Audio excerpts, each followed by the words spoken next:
मैं बात कर रहा हूं आर्टिफिशियल इंटेलिजेंस की। इस एआई की क्रांति के युग में सर, जहां अमेरिका के पास अपना chat GPT, Gemini, Anthropic, Grok जैसे इंडिजीनियस मॉडल्स हैं, वहीं चाइना ने डीप सीक जैसा सबसे ज्यादा क्षमता वाला और सबसे कम लागत से बना एआई मॉडल तैयार कर लिया है। लेकिन इस एआई के युग में सर भारत कहां है?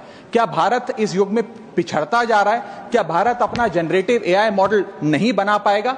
वर्ष 2010 से लेकर 2022 के बीच में दुनिया में जितने एआई पेटेंट्स रजिस्टर हुए उसका 60% हिस्सा यूएस ने हासिल किया और 20% चाइना ने।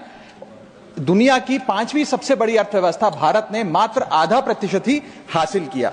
सर, यह बात तो सत्य है कि यूएस और चाइना के पास एआई में एक हेड स्टार्ट है 4-5 साल का, लेकिन वो इसलिए है क्योंकि उन्होंने अपने रिसर्च में, एकेडमिया में और एआई डेवलपमेंट में निवेश किया।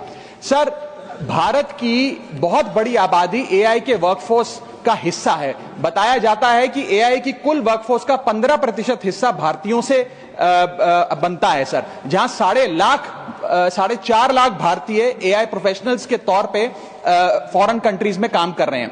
Sir, India ranks 3rd in highest penetration of AI skills. इसका मतलब यह है सर कि भारत के पास प्रतिभा भी है, मेहनती लोग भी हैं, ब्रेन पावर भी है, डिजिटल इकोनॉमी भी है और 90 करोड़ से ज्यादा इंटरनेट यूजर्स भी हैं। लेकिन फिर भी कहीं ना कहीं आज भारत एआई का कंज्यूमर बन गया है, एआई का प्रोड्यूसर नहीं बन पा रहा।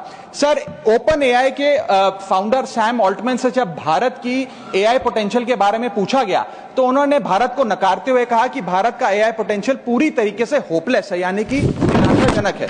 आज समय आ गया सर कि हम उन्हें जवाब दें और भारत इस एआई के युग में एआई प्रोड्यूसर बने, ना कि एआई कंज्यूमर। इसके लिए सर कई कदम उठाने होंगे। सबसे पहले हमें इंडिजीनियस एआई चिप्स बनाने होंगे, इंडिजीनियस चिप मैन्युफैक्चरिंग भारत में इजाद करनी होगी। इसी के साथ साथ सर हमें एक डेडिकेटेड एआई इंफ्रा फंड तैयार करना होगा, एआई रिसर्च ग्रांट्स देने होंगे, एआई टैक्स ब्रेक्स देने होंगे और टैलेंट माइग्रेशन रोकना होगा ताकि भारत का टॉप टियर एआई टैलेंट और देशों में जाकर काम ना करे बल्कि भारत में काम करे।